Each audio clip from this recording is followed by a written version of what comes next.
আসসালামু আলাইকুম। এসএসসি পরীক্ষার্থী বলি বা যে কোনো শ্রেণীরই বলি, জ্যামিতি ভীতি কিন্তু সবারই আছে। আজকে আমরা নবম দশম অথবা এসএসসি পরীক্ষার্থীদের জন্য একটি অন্যতম গুরুত্বপূর্ণ অধ্যায় ব্যবহারিক জ্যামিতি নিয়ে কিছু কাজ করব। এই চ্যানেলটি হচ্ছে সাদ এক্স, যেখানে ম্যাথ রিলেটেড বিভিন্ন বিষয় আমি আলোচনা করে থাকি। কিছুদিন আগে এই চ্যানেলের নাম ছিল হোম একাডেমি, তো সুতরাং কনফিউশন হওয়ার দরকার নেই। চ্যানেল একই আছে, অঙ্ক একই থাকবে, শুধু চ্যানেলের নামটা পরিবর্তন করা হয়েছে।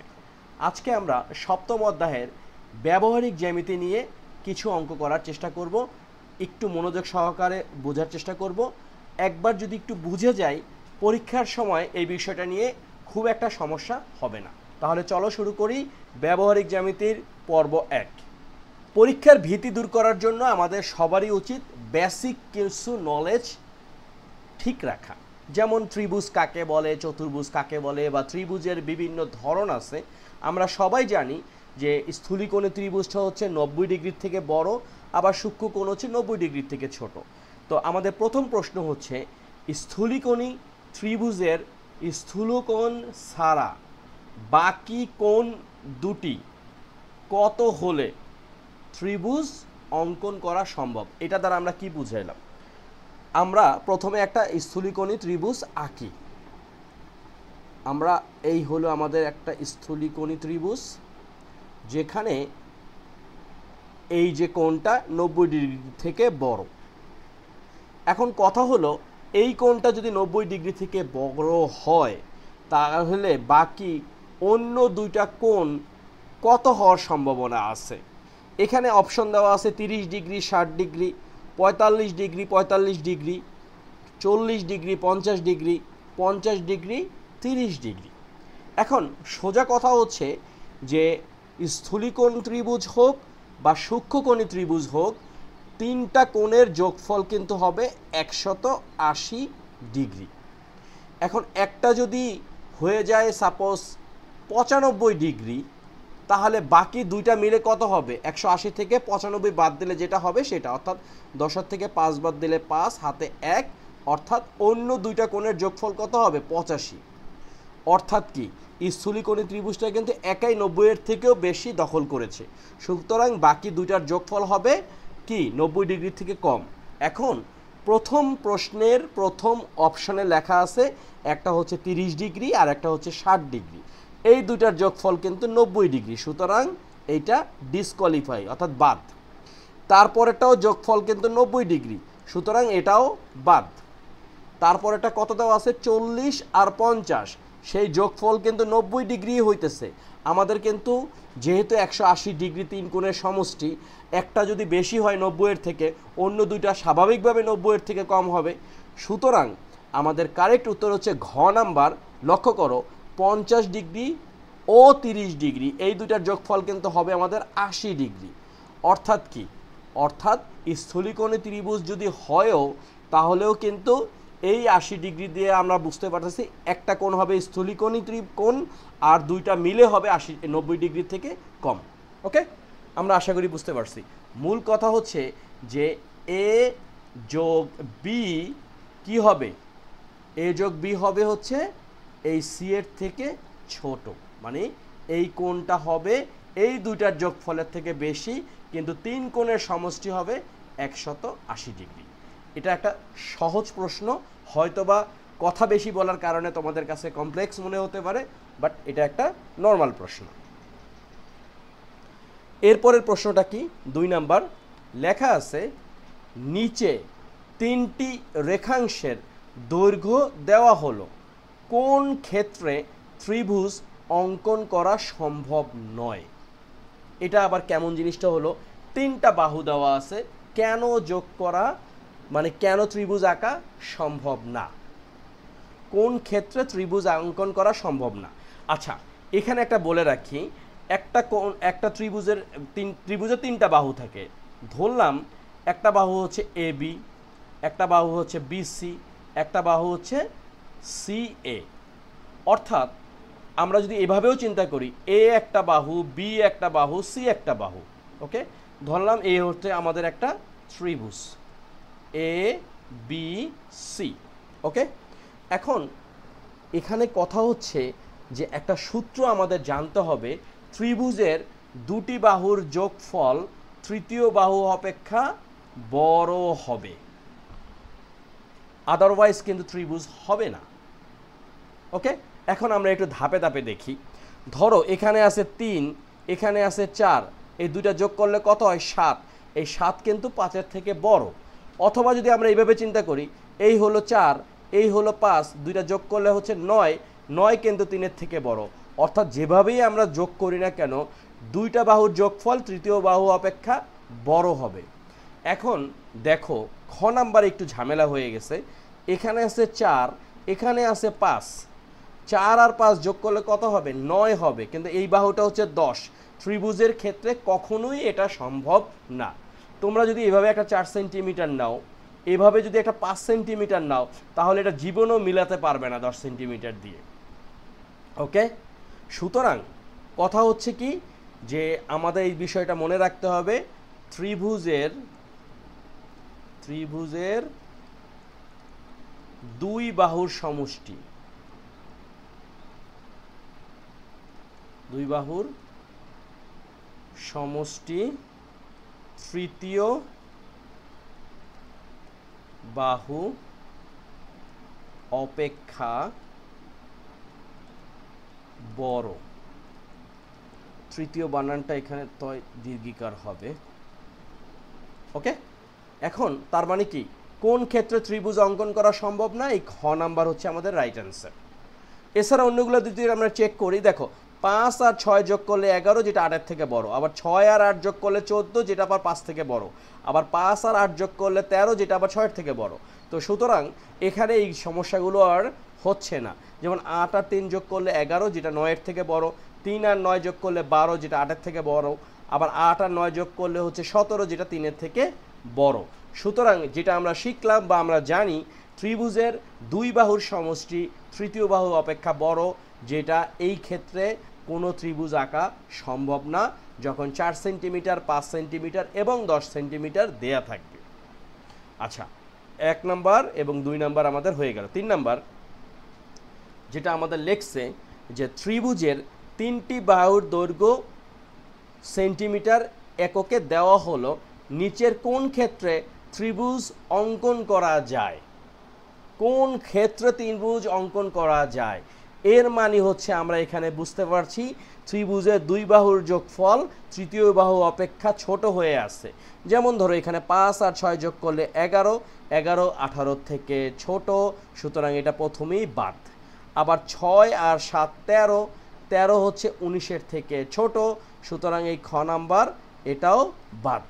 এরপরে আছে 7 যোগ 8 15, 17 থেকে ছোট, সুতরাং গ নাম্বার বাদ। এরপরে যেটা আমরা দেখতে পাচ্ছি 9 আর 6 যোগ করলে হচ্ছে 15, যেটা 13 থেকে কিন্তু কি বড়। আমরা অন্যগুলো একটু চেক করি। এই যে আগেরগুলো আমরা কেন আগেই বাদ দিলাম, একটা মিস হইলে তার মানে কাহিনী শেষ। এখন এই প্রথমটা যেহেতু ঠিক আছে, আমরা একটু ক্রস চেক করি। 13 আর 9 যোগ করলে হচ্ছে 22, যেটা 6-এর থেকে বড়। আবার 6 আর 13 যোগ করলে 19, যেটা আবার 9-এর থেকে বড়। সুতরাং আমাদের রাইট অ্যান্সার হচ্ছে ঘ নাম্বার। ওকে, আচ্ছা, এরপরের প্রশ্নটা কি? 3 নাম্বার তো গেল। 4 নাম্বার প্রশ্ন, সমকোণী ত্রিভুজে 70 ডিগ্রি কোণ অঙ্কনের ক্ষেত্রে নিম্নে কোনটি সঠিক? আচ্ছা, এটা একটা very interesting question, you have to understand this one. আমরা প্রথমে একটা সমকোণী ত্রিভুজ আঁকি। ওকে, এখন লক্ষ্য করো, এই যে আমাদের সমকোণী ত্রিভুজটা যে আছে, এই ত্রিভুজটার এখন যদি একটা কোণ যদি 70 ডিগ্রি হয়ে যায়, দেখো একটা হচ্ছে এই সমকোণী ত্রিভুজের যেটা হলো এইটা 90 ডিগ্রি। এখন এইখানের এই কোণটা আর এই কোণ এবং এই কোণের যোগফল কিন্তু কত হবে? 90 ডিগ্রি হবে, এটা আমরা সবাই জানি। কিন্তু প্রবলেম হচ্ছে যদি আমরা এই যে কোনো একটাকে যদি 70 ডিগ্রি করতে যাই, যেমন এইভাবে যদি আমরা করতে যাই, তাহলে দেখো কি দাঁড়াচ্ছে। ধরে নিলাম এটা হলো 70 ডিগ্রি, বা আরও একটু গেলাম 70 ডিগ্রি। এই যে এখানে উপরের এটা আমরা ধরে নিলাম হচ্ছে কত? 70 ডিগ্রি। এতে কি দাঁড়াচ্ছে? এই লম্ব থেকে এই ভূমি কি ছোট হয়ে গেল? সহজ কথা। অর্থাৎ প্রথম কথা হচ্ছে অতিভুজ আর লম্ব কোনোদিনও সম্ভব না একই সমান হওয়া, অতিভুজ অলওয়েজ বড়, সুতরাং এটা বাদ। এখন ভূমি থেকে লম্ব বড় হইলেই কিন্তু এই কি হইতে পারে, এই যে সমকোণী ত্রিভুজ 70 ডিগ্রি কোণ অঙ্কনের ক্ষেত্রে এই ভূমি থেকে যখন লম্ব বড় হবে তখনই কিন্তু এই ধরনের ক্ষেত্র হইতে পারে। আবার লম্ব থেকে ভূমি হলে হবে না, তখন এটা হইতে হবে কত, 5 ডিগ্রি 10 ডিগ্রি এই টাইপের হবে, 30 ডিগ্রি হইতে পারে বা 25 ডিগ্রি হইতে পারে। ধরো 70 ডিগ্রি তাহলে হইতে পারে 20 ডিগ্রি, এই দুইটা হলো 90 ডিগ্রি, আর সমকোণের কারণে আরেকটা হলো 90 ডিগ্রি অর্থাৎ 180 ডিগ্রি। 70 ডিগ্রি হলে আরেকটা কিন্তু অনেক ছোট হবে, তাই না? তো সেক্ষেত্রে লম্ব ভূমি থেকে বড় হতে পারে না। আর ভূমি আর লম্ব যদি একই হয় অর্থাৎ 45 ডিগ্রি যোগ 45 ডিগ্রি সমান হচ্ছে 90 ডিগ্রি, আর একটা হচ্ছে 90 ডিগ্রি, এটা হতে পারে, কিন্তু এখানে তো বলেই দিচ্ছে 70 ডিগ্রির কথা। সুতরাং আমাদের রাইট অ্যান্সার হচ্ছে ভূমি থেকে লম্ব বড় হবে। ওকে, 4 নম্বর প্রশ্নের উত্তর ডান। 5 নম্বর প্রশ্ন, আমরা কিন্তু ধাপে ধাপে আগাবো, দরকার হলে ব্যবহারিক জ্যামিতি নিয়ে 10টা ভিডিও বানাবো, কিন্তু এক ধাক্কায় অনেক কিছু শেখার দরকার নেই, আস্তে আস্তে শিখলেই হবে। আচ্ছা, এখানে লেখছে ত্রিভুজ এবিসি অঙ্কনের জন্য নিচের কোন তথ্যগুলো প্রযোজ্য হবে। এটা ওই একই কথা, যে বোঝাই যাচ্ছে যে ত্রিভুজের দুই বাহুর সমষ্টি তৃতীয় বাহু অপেক্ষা কি হবে, বড় হবে। তো এখন এখানে দেখো 3 যোগ 6 হচ্ছে 9, এই 9 আর এখানে আছে 10, এই 10 বড় হয়ে গেল, কিন্তু এটা সম্ভব না। তারপরে আছে এখানে কি বলছে, এ কোণ দেওয়া আছে 50 ডিগ্রি, বি কোণ দেওয়া আছে 30 ডিগ্রি, সি কোণ দেওয়া আছে কত, 100 ডিগ্রি। তো প্রথমে আমাদের প্রশ্নটা বুঝতে হবে, যেহেতু কোন তথ্যগুলো প্রযোজ্য হবে, তার মানে একাধিক জিনিস উত্তর হইতে পারে। লক্ষ্য করো, এ বি সমান দেওয়া আছে 3 সেন্টিমিটার, বিসি দেওয়া আছে 6 সেন্টিমিটার, সুতরাং 3 আর 6 যোগ করলে কিন্তু কি, 3 আর 6 যদি আমরা যোগ করি তাহলে হবে 9, আর এখানে আরেকটা দেওয়া আছে 10 সেন্টিমিটার, সুতরাং এটা কিন্তু আমাদের প্রযোজ্য হবে না। তারপরে আরেকটা বিষয় দেওয়া আছে, দেখো 50 ডিগ্রি 30 ডিগ্রি, আর একটা কোণ দেওয়া আছে 100 ডিগ্রি। তো প্রথম অঙ্কটা যারা আমরা করছি, যে একটা কোণ যদি স্থূলকোণ থাকে তাহলে অপর দুই কোণের যোগফল কিন্তু কি হবে, 90 ডিগ্রির থেকে কম হবে। শুধু এটা না, 180, তাই না? তার থেকে একটা কোণই হয়ে গেল 100 ডিগ্রি, সুতরাং বাকি দুইটা কোণের যোগফল হবে 80 ডিগ্রি।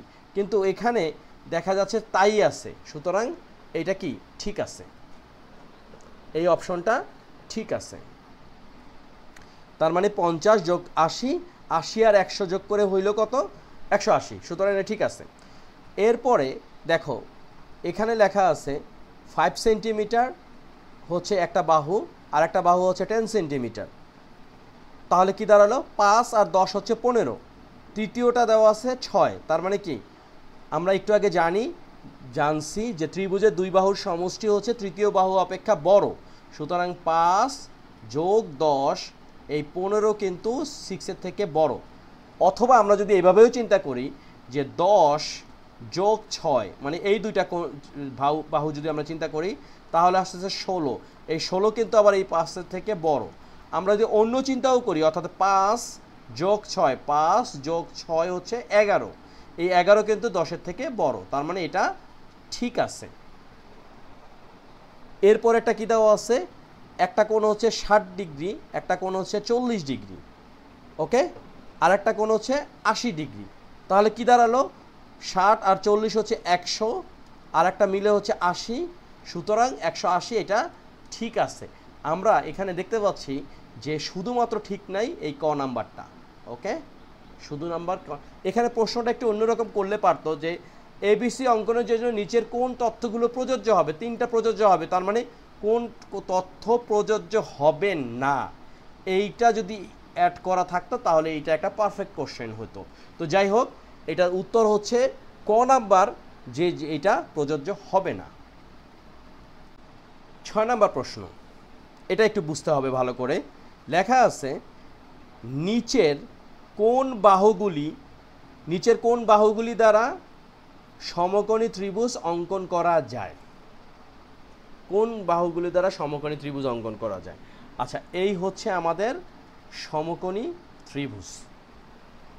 ওকে, তো এখানে আমরা একটা বিষয় সবাই জানি, ধরলাম এটা হচ্ছে এ, এটা হচ্ছে বি, এটা হচ্ছে সি, তাই না? তো সূত্রটা কি? এসি স্কোয়ার ইকুয়ালস টু হচ্ছে A B square plus BC square, অর্থাৎ দুই বাহুর বর্গের সমষ্টি সমান হচ্ছে তৃতীয় বাহুর বর্গের বর্গ, তাই না? তার মানে কি, এখানে যদি আমরা এভাবে চিন্তা করি যে 1 স্কোয়ার প্লাস 2 স্কোয়ার, এটা কত আসতেছে? 1কে স্কোয়ার করলে 1 হয়, আর 2কে স্কোয়ার করলে 4 হয়, সমান হচ্ছে 4 আর 1 হচ্ছে 5, তাই না? এই 5 আর এখানে 3 স্কোয়ার যদি করি তাহলে কিন্তু সমান হলো না, তাই তো? তাহলে ব্যাপারটা কি দাঁড়ালো? ব্যাপারটা হলো যে এখানে এই ক নাম্বার দ্বারা সমকোণী ত্রিভুজ অঙ্কন করা সম্ভব না। এবার আমরা খকে চিন্তা করি, 2কে স্কোয়ার করলে আসতেছে 4, 3কে স্কোয়ার করলে আসতেছে 9, এই 4 আর 9 হচ্ছে 13, কিন্তু এই 4কে যদি আমরা স্কোয়ার করি তাহলে আসতেছে 16, 4কে স্কোয়ার করলে 16, তাহলে এটা তো সমান হলো না, সুতরাং খ বাদ। এরপর এটা কি বলছে, গ নাম্বারটা খেয়াল করো, 3কে স্কোয়ার করলে আমরা পাবো হচ্ছে 9, 4কে স্কোয়ার করলে পাবো হচ্ছে 16, এই 9 আর 16 যোগ করলে কিন্তু 25, আবার এই 5কেও যদি আমরা স্কোয়ার করি তাহলে কিন্তু পাবো 25, অর্থাৎ A B square plus BC square equals to AC square. এটা প্রযোজ্য হইল কিসের ক্ষেত্রে? পিথাগোরাসের অঙ্কনের ক্ষেত্রে, পিথাগোরাসের ক্ষেত্রে। আমরা 4 নাম্বারটাও একটু চিন্তা করে দেখি, 4কে স্কোয়ার করলে পাবো 16, 5কে স্কোয়ার করলে পাবো 25, এই দুটা যোগ করলে কত আসতেছে? 16 আর 25 যোগ করলে আসতেছে কত? 41, তাই তো? কিন্তু 6কে স্কোয়ার করলে আমরা কত পাবো? 36, সুতরাং এটাও হবে না। সুতরাং আমাদের সঠিক উত্তর হচ্ছে যে এখানে প্রশ্ন, নিচের কোন বাহুগুলো দ্বারা সমকোণী ত্রিভুজ অঙ্কন করা সম্ভব? বাহুগুলো হচ্ছে 3, 4, 5। ওকে, তো এই ছিল আজকের ভিডিও। আমরা এখানে 6টা অঙ্ক করলাম, কিন্তু আমরা ধাপে ধাপে করার চেষ্টা করলাম। এবং আজকের ভিডিওর আলোচ্য বিষয় হচ্ছে যে কোনো সমকোণী যে কোনো ত্রিভুজের ক্ষেত্রে দুই বাহুর যোগফল হচ্ছে তৃতীয় বাহু অপেক্ষা বড়। আবার স্থূলিকোণী ত্রিভুজের ক্ষেত্রে স্থূলিকোণটা যত হবে অপর দুই বাহুর যোগফল কিন্তু কি হবে? 90 ডিগ্রির কম হবে, কারণ স্থূলিকোণ তখনই হচ্ছে যেটা 90 ডিগ্রি পার হয়ে যাচ্ছে। ওকে, আশা করি আমরা এই ভিডিওটা বুঝতে পারছি। একটু কমপ্লেক্স মনে হতে পারে যারা এই ব্যবহারিক জ্যামিতির জন্য খুব একটা সময় দাও নাই দশম শ্রেণীতে বা নবম শ্রেণীতে যারা পড়ো এখন পর্যন্ত, কিন্তু যারা 2026-এর পরীক্ষার্থী তারা কিন্তু এই অধ্যায়কে তুমি কোনোভাবেই অবহেলা করতে পারবা না। ওকে, তো নবম হোক, দশম হোক বা এসএসসি পরীক্ষার্থী হোক, বেসিক কিছু ম্যাটেরিয়ালস আছে যেটা জ্যামিতির জন্য খুবই গুরুত্বপূর্ণ, তোমাদের সেটা কিন্তু জানা থাকতে হবে। তো আগামী ভিডিওতে আমরা যেটা করব, আমরা আরও ডিপলি কিছু কাজ করব, যেখানে অনেকগুলো প্রশ্ন আমরা সমাধান করার চেষ্টা করব, অ্যাটলিস্ট 10টা। তো এই ভিডিওতে আমরা শেষ করলাম 6টা। তো তোমরা সবাই ভালো থাকো, সুস্থ থাকো, এবং সাদ এক্স এই চ্যানেলকে তোমরা সাবস্ক্রাইব করবে এবং বন্ধুদের সাথে শেয়ার করবে। Thank you.